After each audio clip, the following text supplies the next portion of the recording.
chase and the hunt, and I set the pace when I'm running. I always take what I want and I always give it 100. Don't need a bank, no I'm funded. Play the game like it's nothing. I'm always thankful for something. Don't take for granted, stay humble. Now wake up!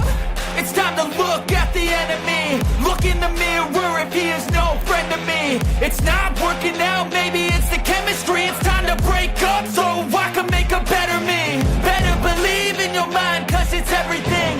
You can mold, shape, find almost anything.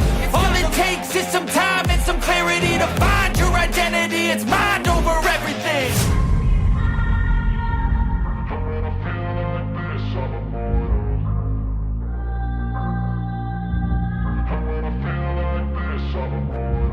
And when I feel like this, I'm immortal. When I feel like this, I'm immortal. When I feel like this, I'm immortal. When I feel like this, I'm immortal. Don't stop, just give me up.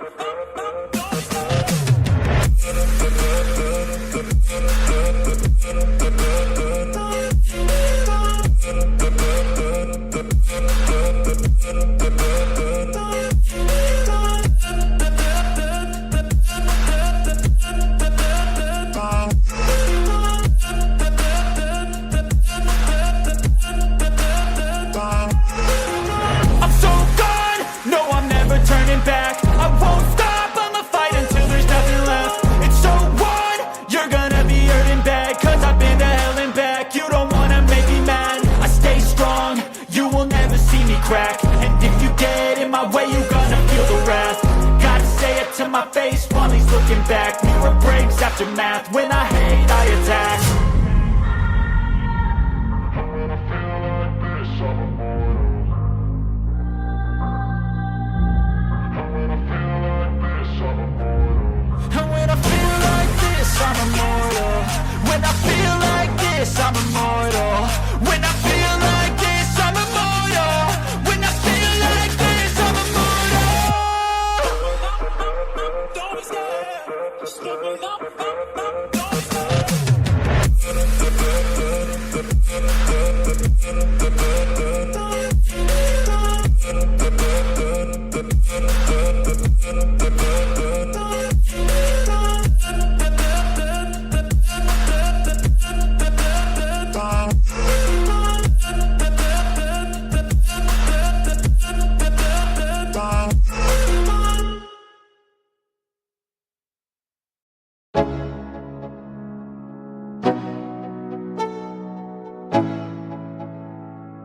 Let's go. Yo, I'm like an addict, ooh, I gotta have it. I ain't even playing, got a really bad habit. If it moves, gotta grab it. Fuse like a magnet, lose, won't have it till I'm doomed in a casket. I ain't playing, got a weird mind. If you work 8 hours, I'ma work 9. If the shoot tastes sour, you should taste mine. I'ma stay in power for a long time. Get up, nah, I ain't a quitter. Toss me the ball, I'm a really big hitter. Big picture, I'm a straight killer. Rising the song to the highest bidder. Got juice, got gas, I'ma move fast. New shoes, new tracks, like who's that? I'm new, come back, better than last. Yeah, it's a new me, never gonna look back. I'm never gonna look back. Cause damn, I was built to last. You move slow and I move fast, and that's facts. Only I can make a change. Slowly take a step today. I will never be the same. Cause that's what it takes.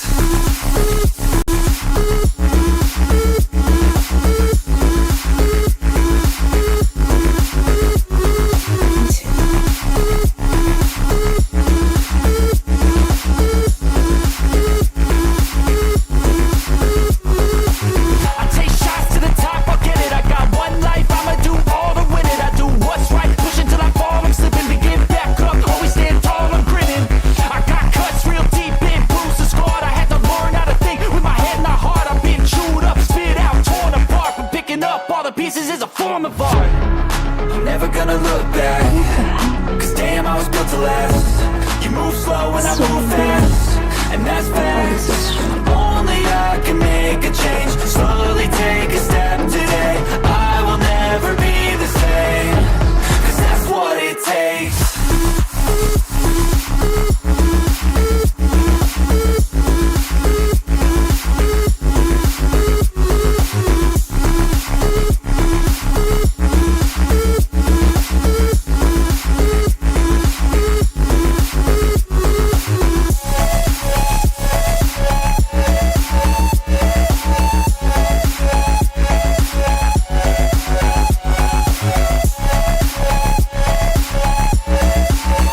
Alright, guys. Sorry, had to try to set up this real quick. Okay, let's see how many people. Boom! Hi, Jason. Hi, DRS GME. I know you're here.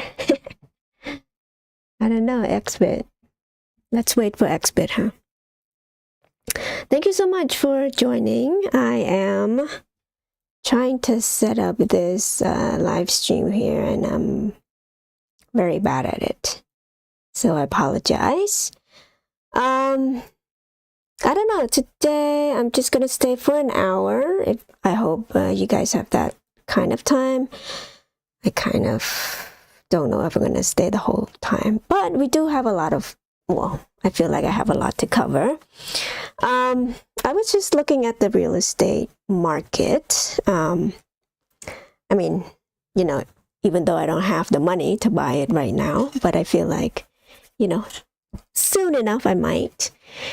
But if I look at the monthly payment and all that stuff, I'm just thinking, my goodness, you know, there might not be enough money for me to, you know, do something else if I just pay it month to month. Even the 1-bedroom apartment or condominium, like this one, for example. I mean, it's in a kind of okay area, right? Goodness, I mean, look, $3,000. Who has that kind of money? And that's assuming if you have like 20% down payment, right? Unless I'm looking in the wrong thing. But what I've noticed, I've been kind of tracking the housing market pretty closely. I feel like every month I'm looking at this Zillow listing, and I've noticed there's so much more coming out now, you know. And when the media just keeps telling you that, oh, there's not enough supplies for the housing, you know, for housing, that's why the price keep going up and up. And it's just so ridiculous to think that. And you see how much supplies is in this area now. I bet you anything if I, hold on, I don't have any other filter over here. And so I'm like thinking about like, how can I ever own a 1-bedroom apartment even? So, you know, it seems so glim right now, so like hopeless at this area. But if you move outside of, you know, the California area, obviously San Diego and all that stuff, but then you have places like Las Vegas, there's even more housing popping up, you guys. So I don't know, like this might be the area in which I could, you know, kind of get in to the real estate market, you know, but again, new city, never been to Las Vegas before. If any of you have been there, let me know. You know, which area is safe to be living in. But man, like San Diego or even in California in general, I was also looking at the, what is it, down in Oceanside. This is Los Angeles. So in Oceanside area, it's not too bad, but still, you know, with this kind of rates, see, like a lot of housing starting to come onto the market now. Now, whether this is like the investor, the R&B people, right? People were buying real estate in drove in order to do the Airbnb thing, right? Or Airbnb. And so perhaps they are underwater now, or they're about to be. That's why they're posting all of this. Now, it would be interesting to see how many of these housing that is put up on sale right now are, you know, Airbnb. So this is Oceanside area. I mean, it's an ordinary house and it's close to $500,000. 2 bedroom, 2 bath right here. Not too bad, you know. But still, payment wise, no one could do that. And this is not even including insurance. Okay, it includes insurance if you kind of, yeah, and then HOA and all that stuff, that could go up as well based on inflation and whatnot. Property tax depends on where you live. Obviously, an Oceanside is 1 point something, 1.17 if you want to live there. Of course, different area, you get different type of housing, you know, a little bit better than other, but still, you know, monthly payment is incredibly high. And we all know this, and look at this, $300 just for the HOA part. And look at the the growth from here to here.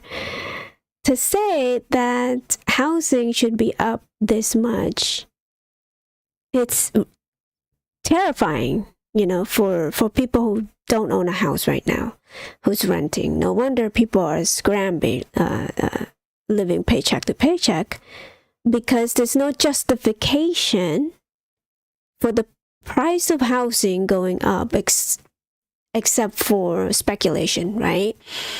Who has that type of money to buy that house? And look, it was bought in this time. 300 and hold on 1 second. Sorry, I thought my dog's gonna go crazy. But anyway, so it was sold right here, $312,000, right? But then 2 years later, it went up to close to $500,000. So who jacked that price up, right? And how are they justified to do that? Inflation, perhaps, or just speculation running wild? You tell me. So in order for regular people to have any hope of owning a home, this price has to come down. And I think they will, because with all of these inventory starting to come out of the woodwork, somebody's going to give, and perhaps you're going to be forced to sell at a loss. Oh, hold on. This is not too bad. Hold on. I just saw something like $200,000. I might be able to snatch that one. But, oh, right here. What the heck is this? 1 bedroom, 1 bath. San Marcos. Okay. What's this? What? It's probably like, look at this. What the heck? HOA, $2,000. Ridiculous. It's probably like in a ritzy area. Yeah. Boo. That's not gonna, that's a no-go.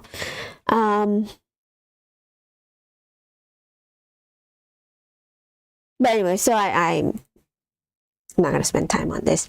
But it's just one things that I was noticing, that more and more within this couple months, I feel like the supply is coming all over, because nobody could buy it, and perhaps they have to force to sell at a loss at some point. So be ready if you have money to spend in this market. All right.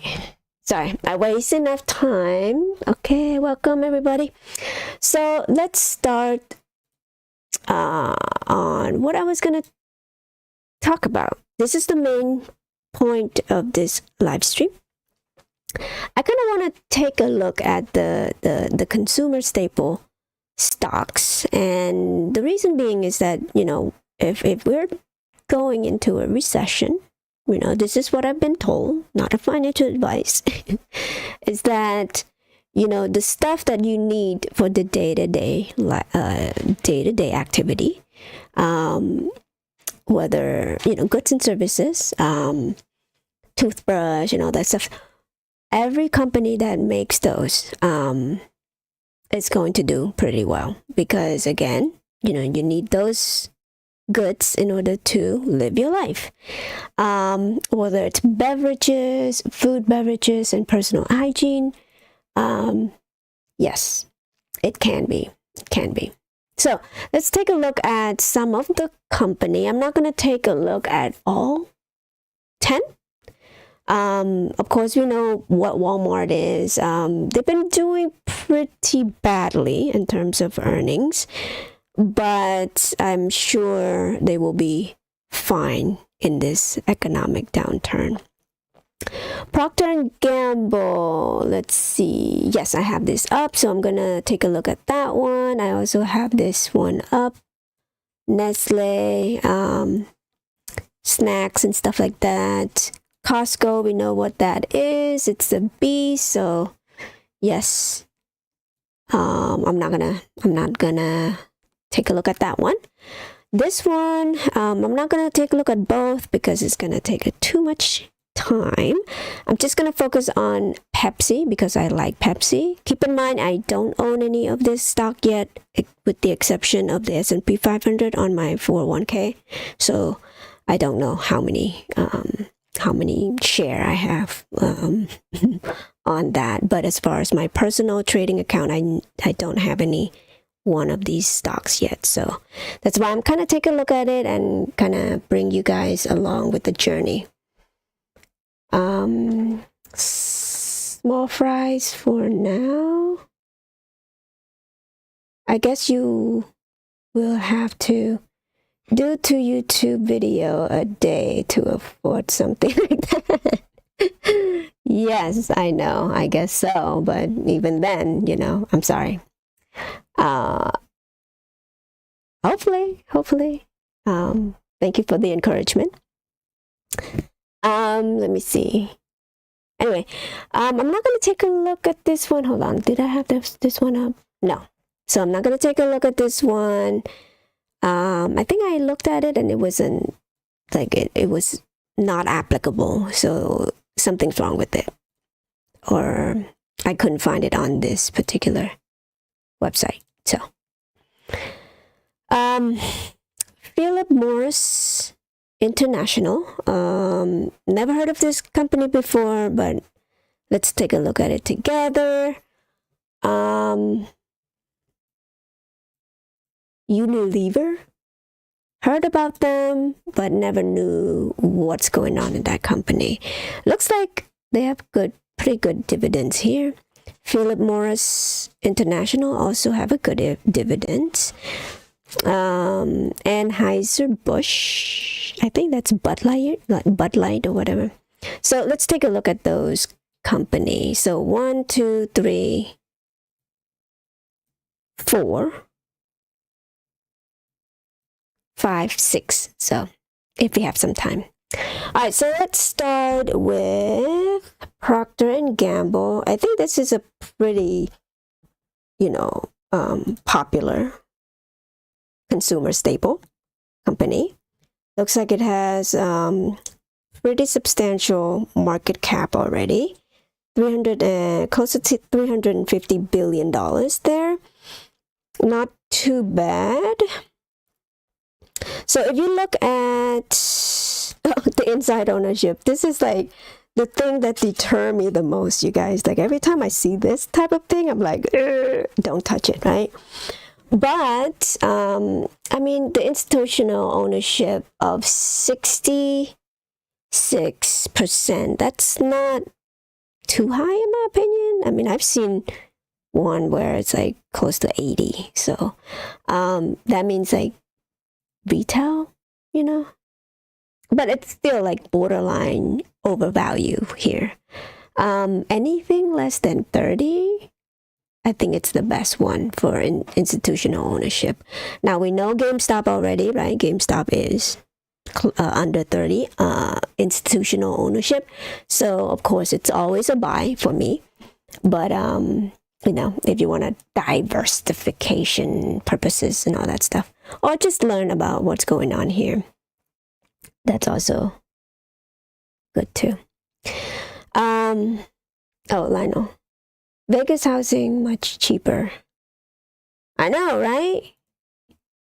Easy for you to say. You have a house over there.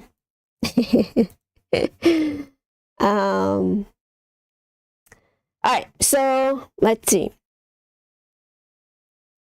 All right, so the price to earnings, obviously it's high. We want it to be down. We want this to be below 10, based on Google, obviously. If you look at the PEG ratio, we want it to be under 3. It's already 4 already, so the growth is not going to be substantial. PEG ratio just measure growth. Revenue is pretty high. I mean, this is why this company is deemed as one of those, solid company to always stay in. But as far as like making bank on this, you might not be able to. But just for this economic downturn, people tend to search this type of stock.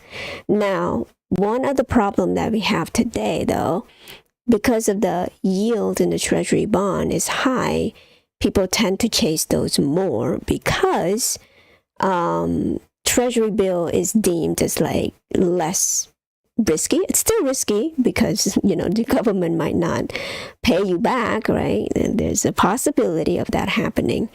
But for those type of investment, it's a lot less risky to go into treasury bonds. So that's why you see most of the stocks value coming down substantially in the past year or so. Now this one doesn't, hold on, this is 1 day. Let's do a weekly right here. So sorry, so today is the 20. Goodness, this is terrible. There you go. Don't know why I did that. All right, so let's see, year to date, if you bought it January 23 right here, it's kind of coming down year to date. I wish I have a different anyway.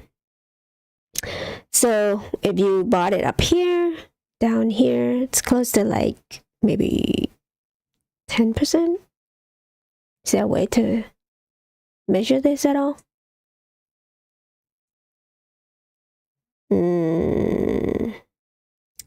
This is bad, you guys. This is bad. But anyway, you get an idea. It's kind of down year to date from here. So maybe it needs to be down more before it's more valuable for you to kind of get it at. I would wait until it comes down here. 120. That's just my opinion.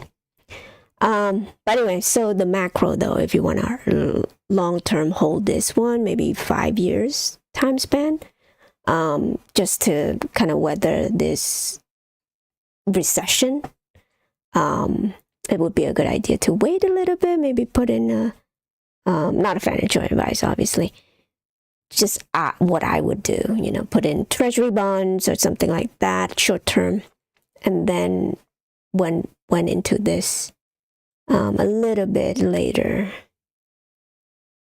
But anyway, so let's go back. Sorry, I went off tangent. So look at the quick ratio. Obviously, we want this to be 1 because, again, quick ratio, just so you know, this is the cash on hand minus liability, right? Or divided by liability. If you want cash on hand to be higher, then this ratio has to be 1 or more in order for it to be kind of safe zone. Keep in mind, GameStop has 1.1 might be a little bit higher now because of the cash on. Well, no. Sorry. It's, well, take a look at it. I should have it out. Sorry, guys. 1 second.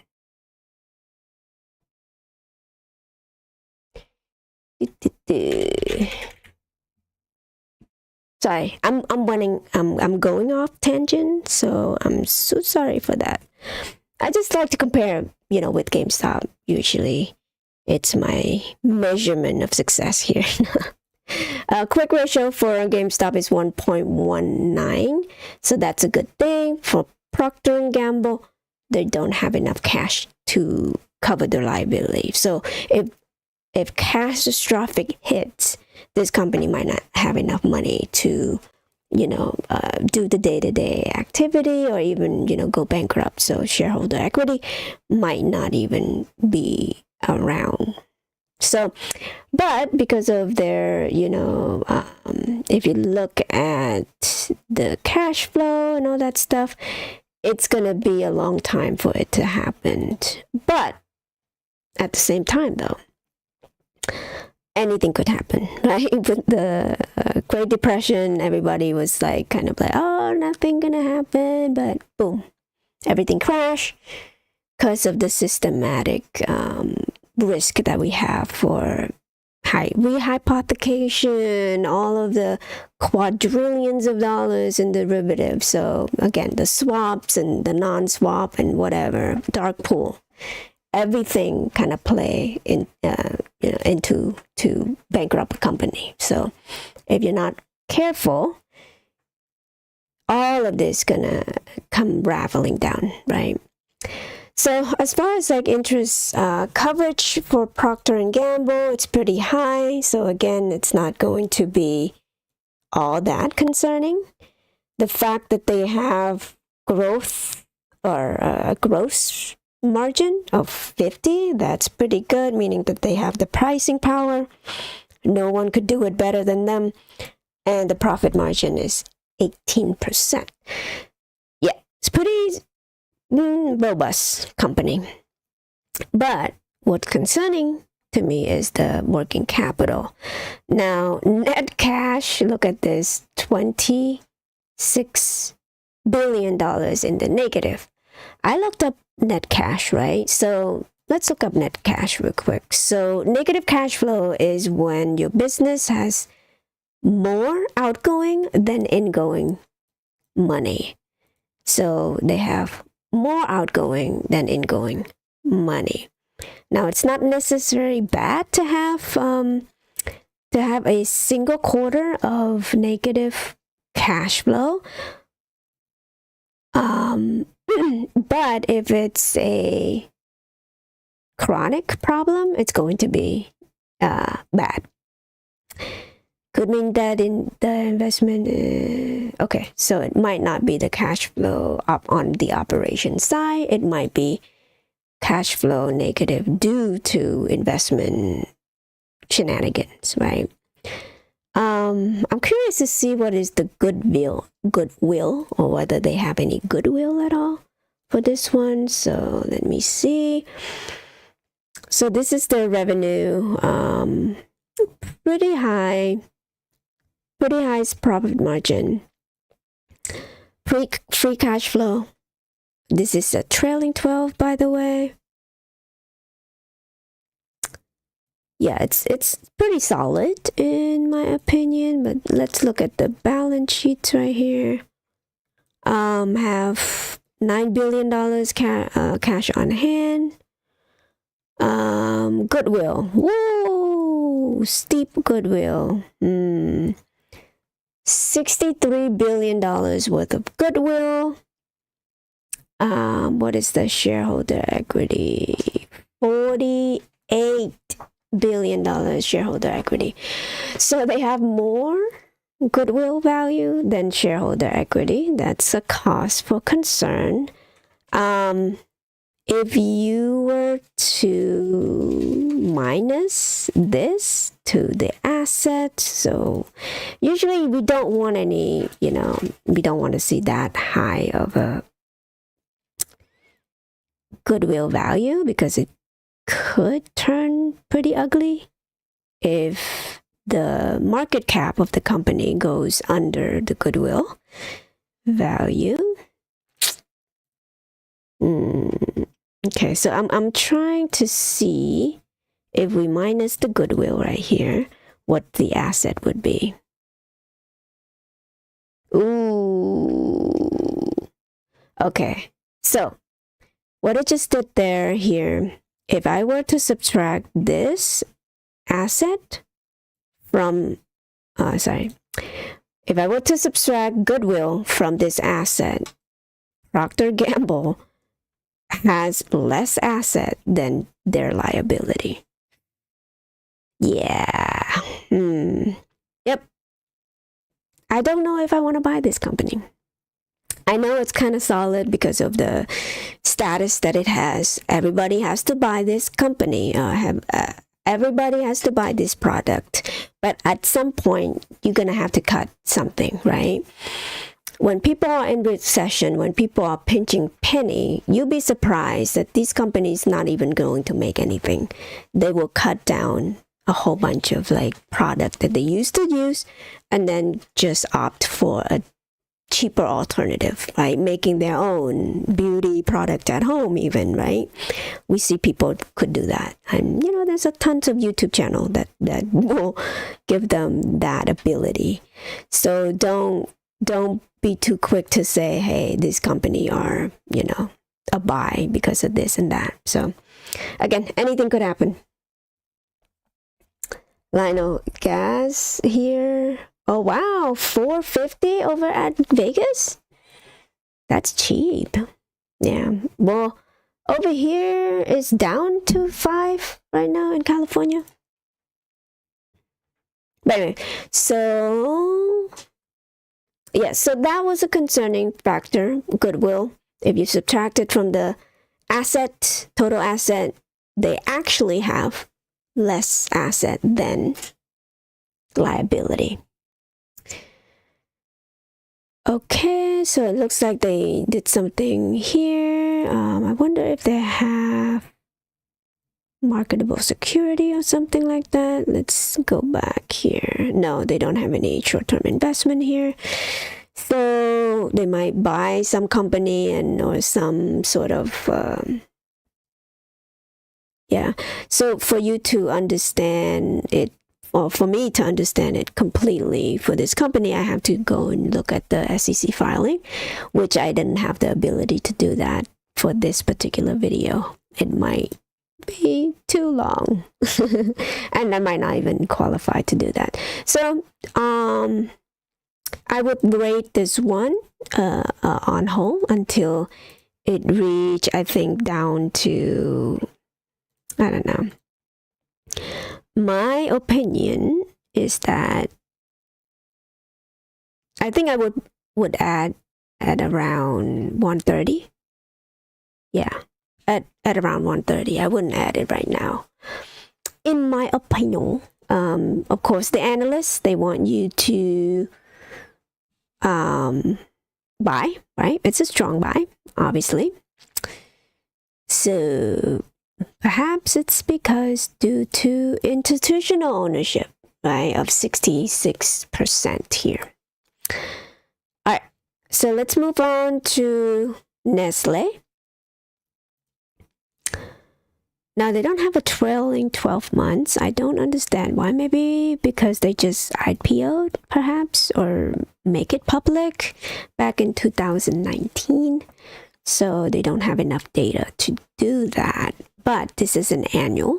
If you look at the quarter, they don't even have that one. So it's going to be tough for me to look into this. But quickly, though, just quick look up. Look at this. Goodwill, $82 billion. Oh, man. That's too high. Okay, let's look at the $82 billion. And, ooh, that's cutting close, you guys. Yeah. Is it a gamble? I mean, they do have a lot of snacks, product here, beer. They do have dividend, right? 4% here, 2% yield growth. I don't know. I don't know, you guys. Let me look at the institutional ownership. Oh, 1%. I mean, it's probably a reason why. Look at the PE ratio. It's kind of like above 10. Anything above 10, above 20 even, it's even more expensive. So it's overvalued based on PE ratio. But of course, we can't, just use one metric to evaluate a company here, right? So I'm going to skip this one because there's not much for me to look into this one. But if you want to read more, I'm sure the SEC filing is going to give you a little bit more insight into this company. Let's move on to Pepsi. So Pepsi, of course, I love this company. I used to own it before, a couple years ago. Get some dividends and all that stuff. A little bit of growth here. Of course, I love Pepsi more than Coca-Cola. Don't ask me why. So let's look at inside ownership. Less than 1%, kind of bummer there. But institutional ownership up to 75%. Based on Peter Lynch, right? What we learn about those characteristics of a perfect stock. We don't want high institutional ownership because that's indicative of overvalued stocks. But again, this is a staple. Obviously, in a downturn, it might appreciate or outperform the so-called S&P 500, right? When it happens. Now, PE ratio of 26, obviously it's above 20, overvalued, based on my opinion. PEG ratio is not too bad at 3% or at 3 multiple. So anything below 3 is good. A little bit above 3, not too bad. Meaning the growth of it, it's going to be higher. Ooh, book value. Hold on.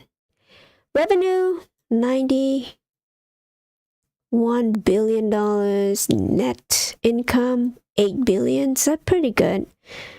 Of course, net cash is in a negative. I feel like this type of big business, big company like this, they're gonna have negative net cash position. Of course, total debt $44 billion. Working capital is in the negative. They don't have enough money for day to day. Operating cash flow, it's positive. That's promising, but again, it's still concerning to me. I mean, this is why people love to invest in this type of company, because they have the monopoly, right? Look at the gross margin for them, up to 53% for a retail. That's pretty good. That's indicative of like a monopoly, right? They have a pricing power to be able to do whatever they do. Profit margin right here. If you look at the net, 9%, which is not too bad for this type of company.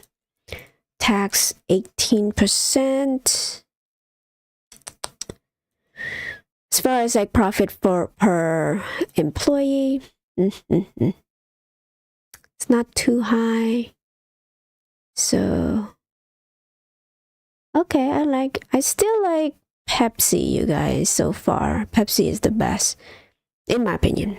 I might be wrong. Okay, let me look at the other stuff here. Of course, this is a trailing 12 months. Cost of doing business went up. That's obviously, kind of understandable because of the inflation and people are, asking for more wages increase. And of course, inflation as well, right? I feel like I said that already. Okay, so I want to look at, free cash flow. I mean, obviously it's up from last trailing 12 months right here. Pretty substantial. Cash flow per share, $5. Okay, so in the plus, that's good. For the income statement, let's go look at balance sheets. So for this one, they have $10 billion for the day-to-day. Cash on hand, short term, would be interesting to see what that is. Probably treasury bond. Most of them do have treasury bond. Oh, look at goodwill. $33 billion. So if you subtract that from asset, they would have less asset than liability. Of course, they have debt here. Look at this. So from last trailing 12 month to this trailing 12 months, they have increased their debt by a lot. Close to like $2 billion right there. That's never a good sign when you have debt in the company like this. It's going to be hard to, it's going to cut down to the profit margin of the company, right? So shareholder equity, $18 billion. Now, if the shareholder equity is less than goodwill, I feel like that's a dangerous zone right there. So I'm not sure how to evaluate that, but for me, my analysis is that it's not good. But again, though, because they have the monopoly of the snacks and all that stuff, beverages, they can't go bust in the next 5 years, I don't think. But again, every company has the same problem of inflation, high cost of living, high cost of everything, right? And lower profit margin. They're going to have to take a hit at some point. It's either the company or the working class is going to have to take a hit. And working class has been taking hits for decades. So, something got to give here. Oogie.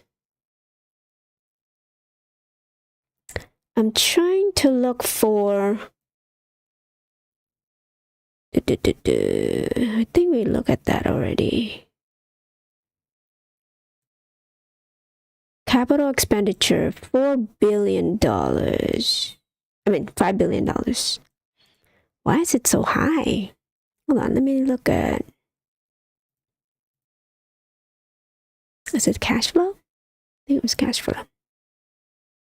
I'm trying to... It's historically right here. So... Capital expenditure, that's like servicing window on the, equipment and all that stuff, right?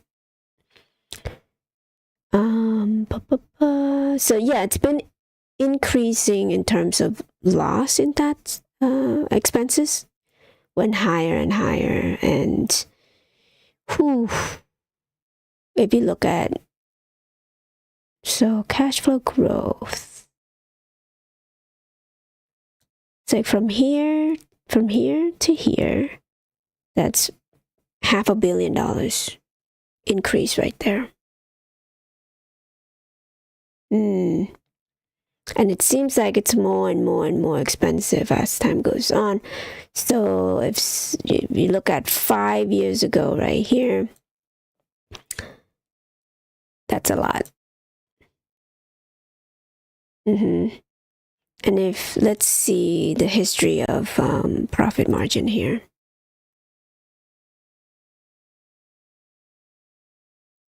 Yeah, so they used to have like 20%, now it's down to 10. But in some years they were down to 7, but then they bring it back up to 20. Perhaps.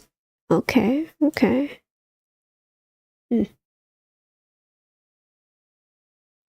Maybe they knew about the corona beforehand. Nah, I'm just joking.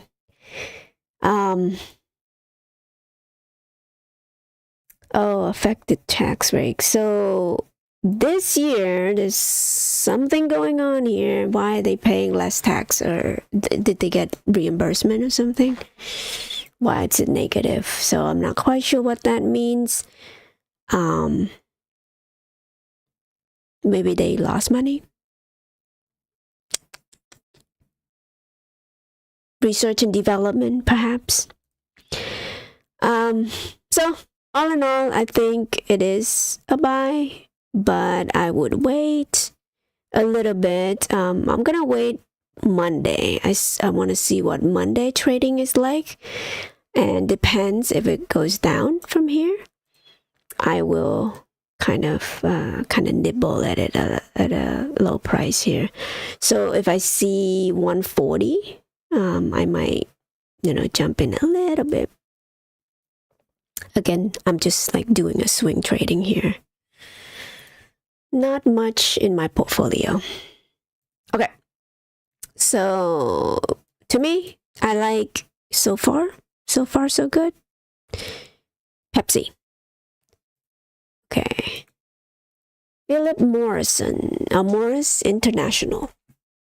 So for this one, let's see. I don't know what this Intel. So it seems like it's one of those company. What does it do? Hold on. Sorry, you guys. Okay. Company operates tobacco. What? Working and delivering a smoke-free future. What? This makes no sense. Okay, it's a tobacco company working to deliver a smoke-free future and evolve portfolio for a long term to include product outside of tobacco and narcotic sector. Okay. So they're shifting their product here. Company product portfolio primary consists of cigarette and smoke-free product. Okay, like vaping and all that stuff, but it's still bad for you, huh? Man, like this company, they shouldn't exist. They should like merge with like a pharmaceutical company or something to make I don't know, use their data of making cigarette to making medicine. I don't know. If you could figure out how to turn cigarette into a product that kill people, maybe try to find different plant, right? Product to help people, be better health or something. So anyway, if I could do that, All right, sorry, I'm just playing around. Okay. So let's see. Overall, if I look at the stats real quick here.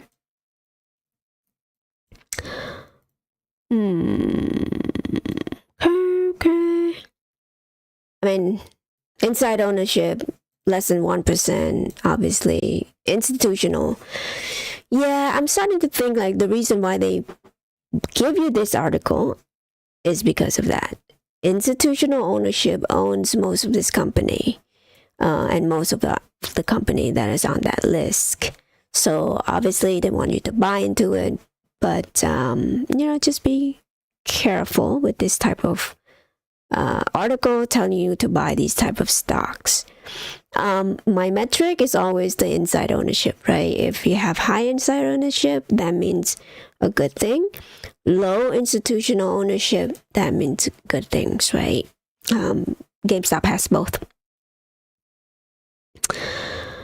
Okay, so for this particular one, obviously due to the tobacco, nobody wants to smoke anymore, right?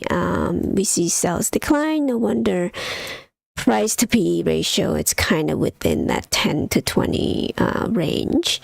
It's still high though. Obviously, we want it to be under 10 to be comfortable.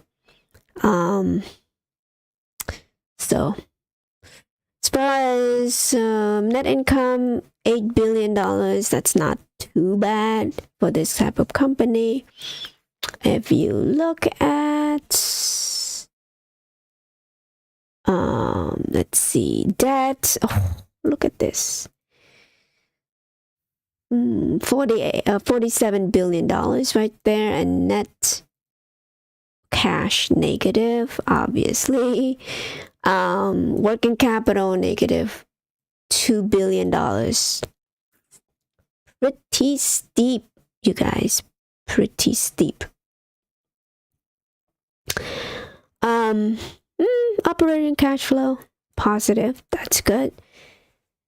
Capital expenditure 1 point. I don't know how I feel about this. So they look at if you look at the gross margin, 37%, but profit margin is higher than Pepsi for some reason. Perhaps it's due to the addictability of the product.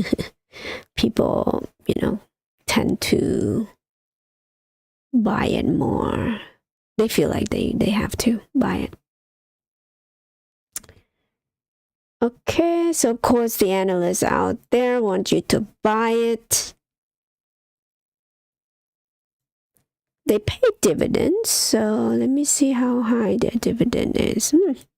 Higher than Treasury bill, if you want to get into it.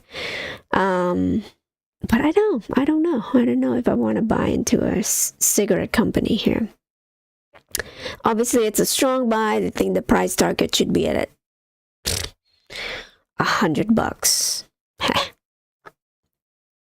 Okay, whatever. So let's see. Sorry, guys, I'm not into this company, but I want to see their balance sheets right here, real quick. Okay, not too bad. Everything is in the positive, but if you look at the trailing 12 right here, $3 billion in cash. I want to look at the goodwill. Look at this, $28 billion of goodwill. If you subtract that by the asset, they would be in trouble, because look at the asset liability right here. They even have less. So I bet you anything, shareholder equity is in the negative. Wonk, wonk, wonk. Well, I think it's in trouble, so I'm not going to touch this one. Yeah. So why are they pushing it in this article? What's going on, What the heck? So this is why I do this. I feel like, it's a very informative thing to do for me and for everybody who's watching, hopefully. Anyway, if you make it this far, I appreciate you so much. Okay, how's everybody doing? Let's see. Okay. Wow, 50 minutes already. Okay, so I have two more company to look into. So if you still have time, feel free to stay. Okay, so again, this is the Philip Morris International. I didn't know before this that they were tobacco industry. And it's in trouble because they have negative shareholder equity to the tune of $9 billion, you guys. So yes, that's bad. Worse than AMC. All right. So that's a no-go. Okay, Unilever. I've heard of this one before, but let me refresh my memory on what they are selling. So they're personal care, obviously, nutrition, ice cream segments, beauty and well-being segment, engage in the sale of hair care product. Okay, so shampoo, conditioner, and all that stuff. Okay. Yes, I did remember that. So obviously we do need these type of product to live from day to day. But of course, in recession, if you don't have the money, that you're gonna pinch that penny by making your own stuff at home at a very cheap price, obviously, right? If you know what to do. So this type of company, you know, of course, approach with cautiously.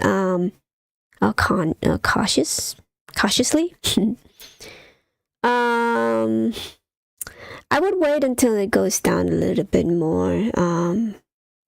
Since then, I want it to be a little bit lower. Since 2003, this is a year. Let's do 5 years. Actually, 5 years, not too bad. If you want to hold this company for a little, 5 to 10 years, you might be okay. But in 5 years, it's down by 15%. So due to inflationary environment, in 10 years, it's probably going to be in a higher price than today. But you could also think about the deflationary aspect of it. I think with the deflationary environment, this goodwill, it's gonna hit these big companies so much, right? And that's why perhaps they're being propped up, because if every company has goodwill value to prop up their balance sheet like this, every company is going to be in trouble, with the exception of GameStop, right? Because we don't have any goodwill to burn here. All right, so with this one, ooh, I like this.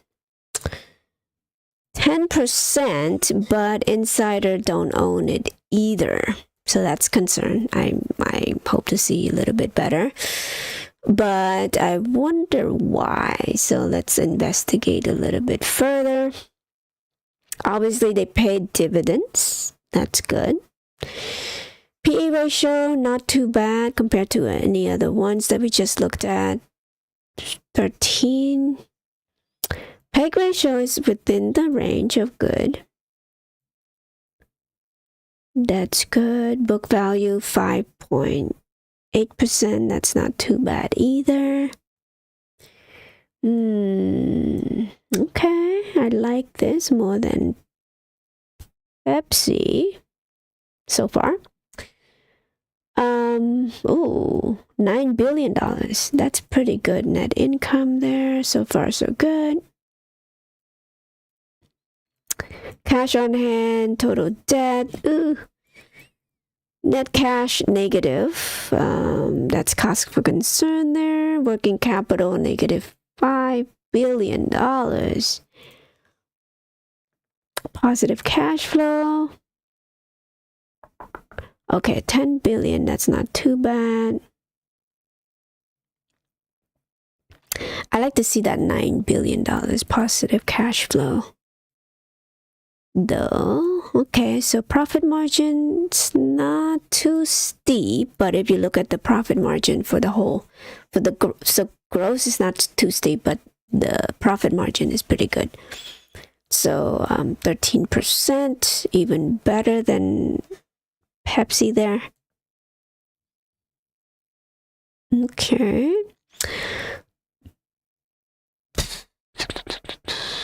Okay, so interest payment, that's good. We want to be above 3, even better than GameStop here. That's good. But the working capital is kind of cause for concern, negative net cash as well. So let's go and look at their income statement here. I think we should be okay with these because everything is kind of positive. That's good.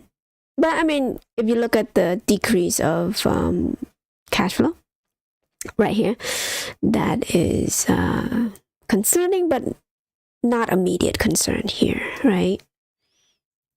So, okay, so it looks like they have some investment here. I wish I know what it is. My assumption is treasury bond. So cash $6 billion on hand right now. Any goodwill? Of course, there's some goodwill right here. Cool. Close to $40 billion. So if you subtract that by the total asset, what the heck? That is insanity. Okay, minus 6. So 30 total, $38 billion total. So they only have 38 minus the goodwill, right? As a real asset, so to speak, but then they have liability of $56 billion. So in my conclusion, every single company here so far has goodwill that beefs up their asset. It's intangible, so that's why it's so dangerous to have high goodwill value. And we learned that very well from Gamestop, from AMC, right? So, again, the same theme here. We have some shareholder equity, which is promising. It's into positive.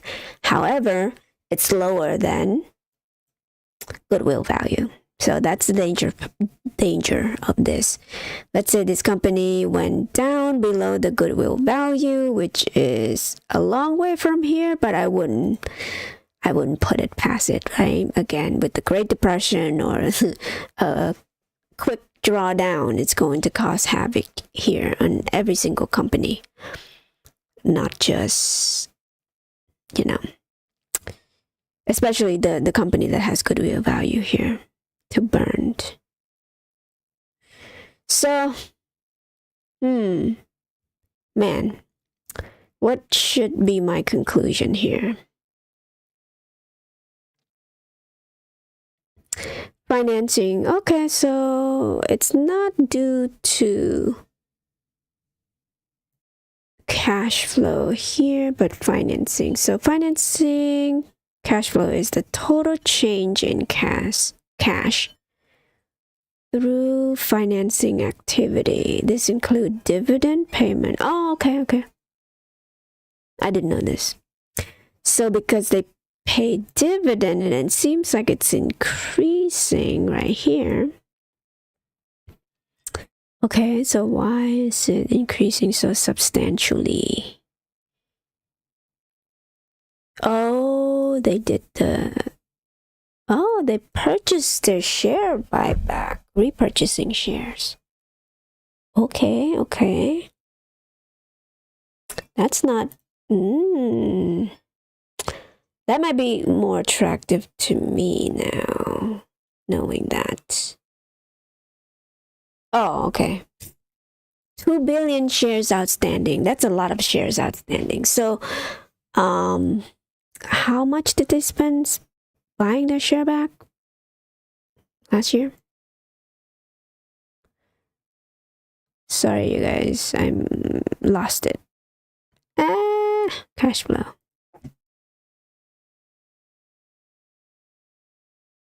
Okay, so 1.5 billion and then 3 billion buying shares back aggressively. Looks like this is a private equity playbook. So they need cash on hand, but they seems to buy stock back.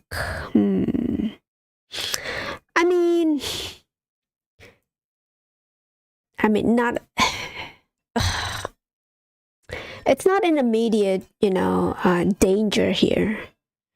But the fact that they're repurchasing share back, that's promising, but that's just artificially inflating the book by having so much goodwill, right? So cause for concern, but not too bad. Okay. How would I evaluate this?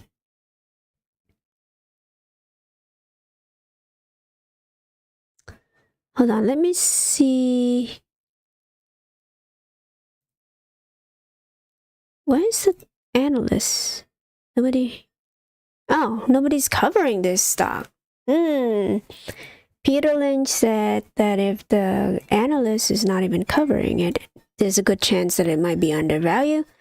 And the fact that institutional ownership is only 10. That might be an opportunity right there. But still though, there's some concern right here. But hey, if the PE ratio is lower than any other company that we looked at so far, this might be a better buy than Pepsi, so to speak. Dividend is pretty good too, obviously higher than Pepsi. So yeah, I think this is perhaps a good one. So I'm gonna note that company right here, Unilever. Okay.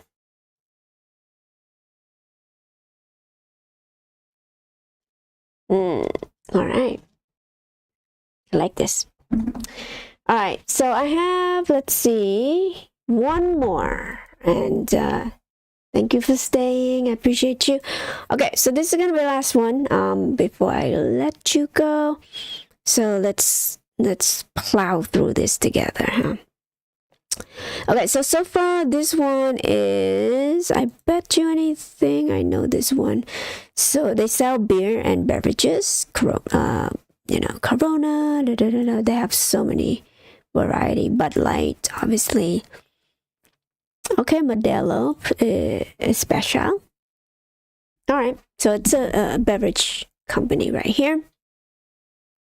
Of course, the analysts want you to buy because the price tag is like 30% from here, which is ridiculous. Look at net income right here. Okay.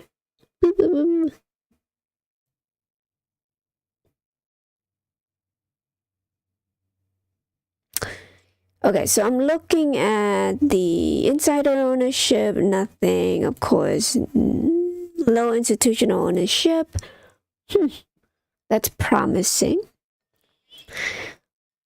PE ratio 17, we want it to be less than 10.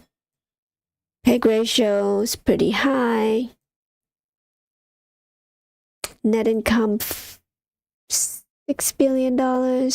Okay. They did a reverse stock split. 10-1. Okay, net cash, pretty steep there. 12 billions of working capital. Ooh, operating cash flow. It's pretty close to that. That's not good. Interest coverage, 2 point. Obviously, the quick ratio. They have more debt than liability. Trouble. But because of the market share they have pretty high profit margin here, or gross profit margin here. But 10%, which is higher than Pepsi. Okay. All right, that's promising. So what else? You look at the income statement. Everything is in the positive. That's good. Balance sheets. Oh, man, look at the goodwill. $157 billion. Dang, that's high. Okay. So if you were to subtract it from the real asset here, minus this and this, $50 billion, $59 billion in real asset here. And then they have liability of so much more. Yeah, this is overinflated. Hold on, let me figure something out here. So, goodwill is way too high. Right, but okay. What is the market cap? Oh, snap. So the market cap is so low, you guys, lower than the goodwill. So what happens? What's going to happen this quarter? Do you guys know? If you watch Marantz, come on. I need some participation here. No, I'm just going to tell you. So because of the market cap is so low and the what is it, goodwill value is higher, they gonna report a loss on this one. So you know, this income right here, it's gonna be steep. It's not gonna help them. So they're gonna charge a goodwill impairment of the difference between this. So if they don't increase in the stock price, they will take a hit, $50 billion hit. So might be a good short opportunity actually for this one. All right, you guys, that's all I have for this one. I apologize if I take too long to get to my point here. And I appreciate all of you for joining. And go to GME. What do you want to learn? I know. Okay, hold on. So GME, obviously we know this. I've covered this one before. Just for you to see. Okay. So again, I mean, I don't know what you want me to cover here, I know.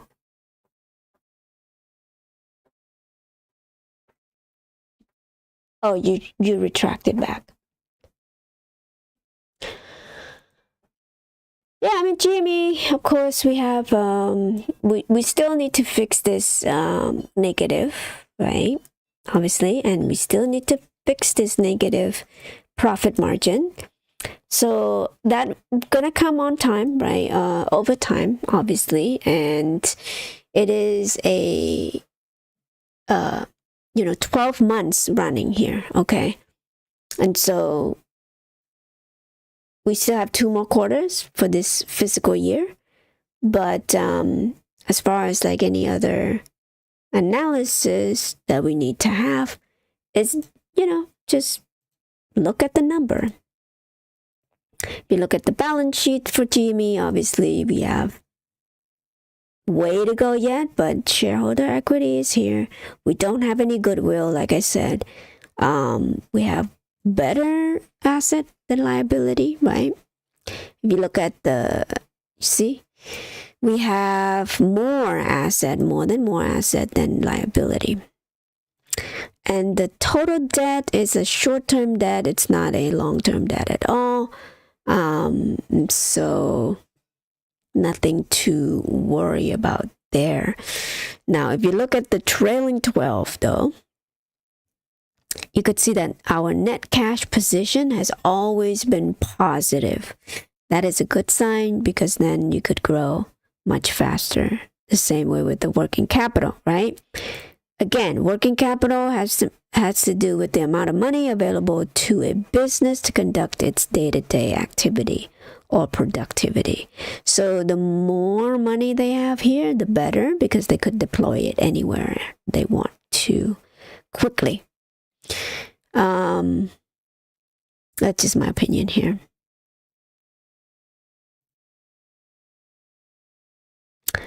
So of course the operating income is in the negative. Obviously we need to fix that. Net income, obviously we need to fix that, but we're doing pretty well. But as far as like free cash flow, we're doing pretty good in these 3 consecutive trailing 12 here. We're in the positive to the tune of $259 billion. No, billion. I wish. $259 million in the positive here. So positive cash flow, it's a good thing to have, because that's, when you sell stuff and then you have expenses minus that, you're in the positive, meaning that they have money to work with here. And on top of that, you have massive amount of money here on cash on hand for that immediacy. If you need the money for whatever reason, right? To operate the company, to keep the company going when we are in recession and all that stuff. So again, we're doing good here. We're doing good. Slowly but surely. And I have no doubt that the leadership's gonna deliver.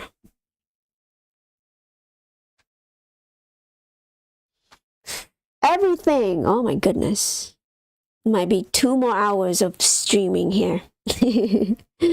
Alright guys, it's 10 o'clock. I have to go to work tomorrow. So I'm sure you guys will be too. And I hope you have a good weekend so far, all of you. Again, thank you for joining. And I hope you have a great Monday and work week, the rest of the week. And good luck in the market. And we will be watching GameStop, obviously. $13. It's a steal. So I wish I have like $1 million right now. I'll just buy all of it. Alright guys, that's all I have. Okay, bye.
Oh, hold on.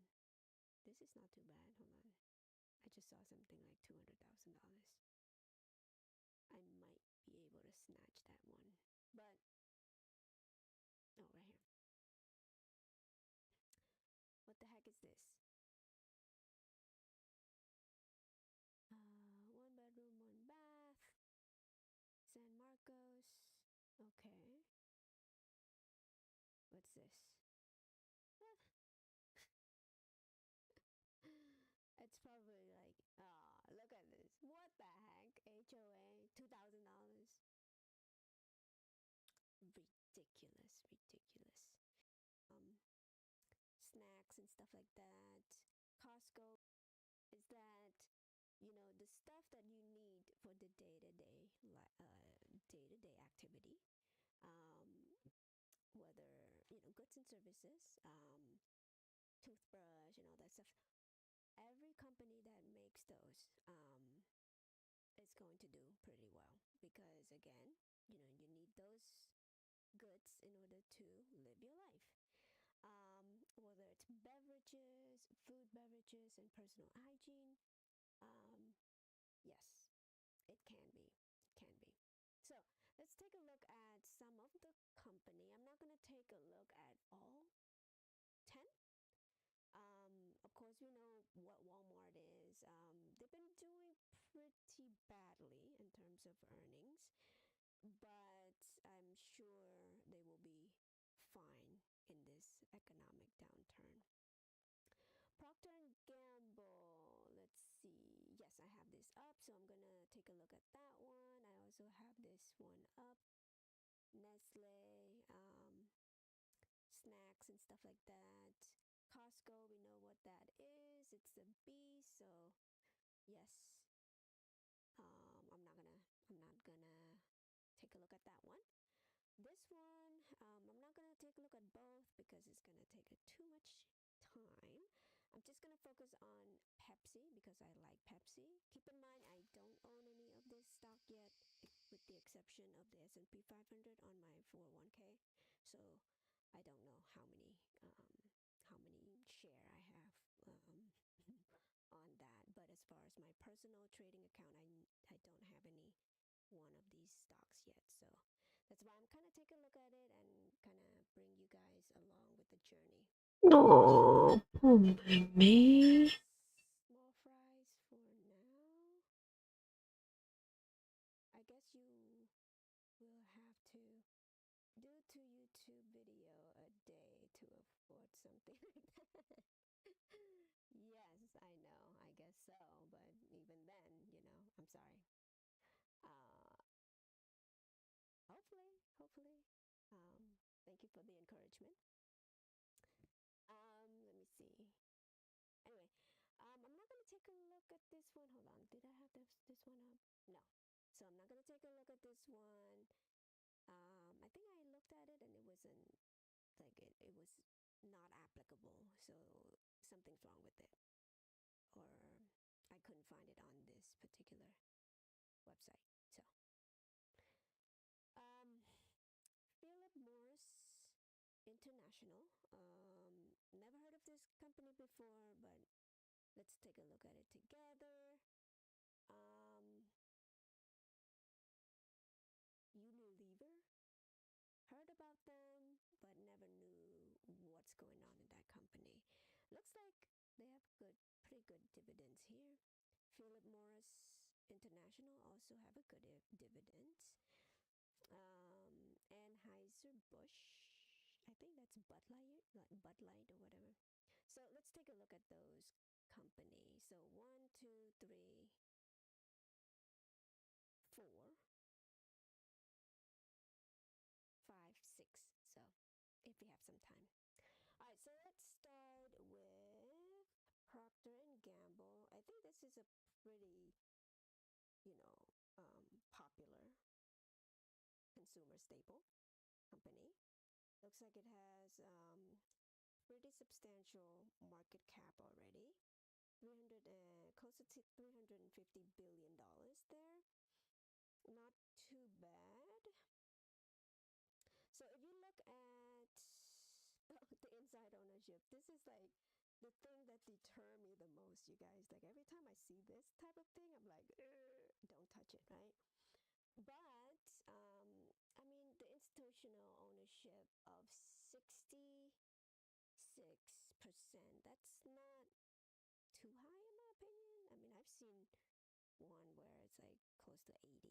So that means like retail, but it's still like borderline overvalue here.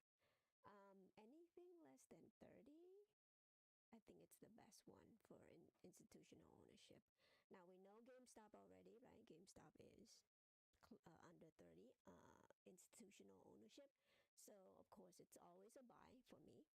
But if you want a diversification purposes and all that stuff, or just learn about what's going on here, that's also good too. is housing much cheaper? I know, right? It's easy for you to say you have a house over there.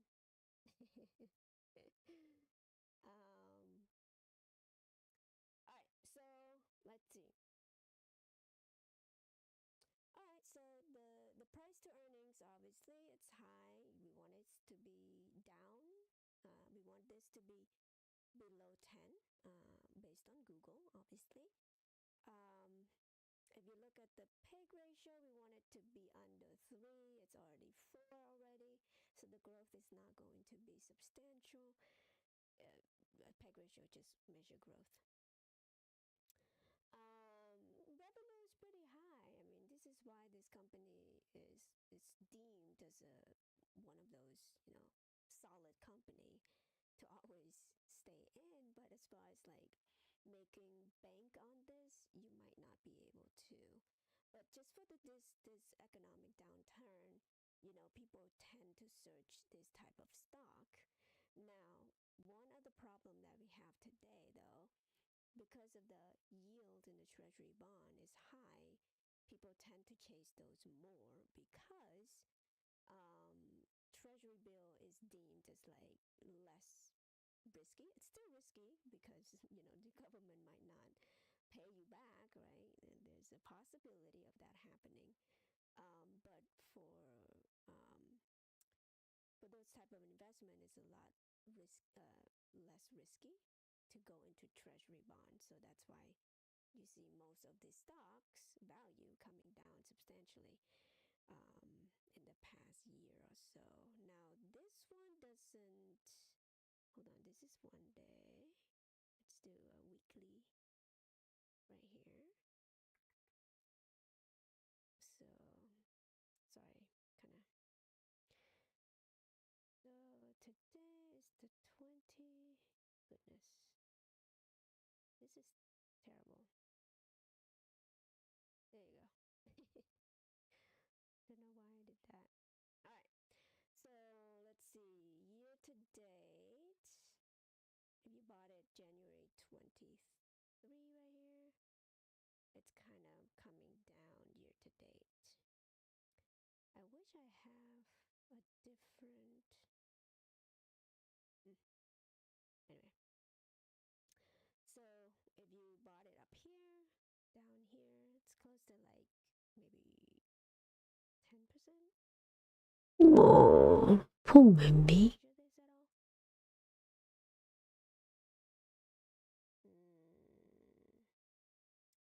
This is bad, you guys. This is bad.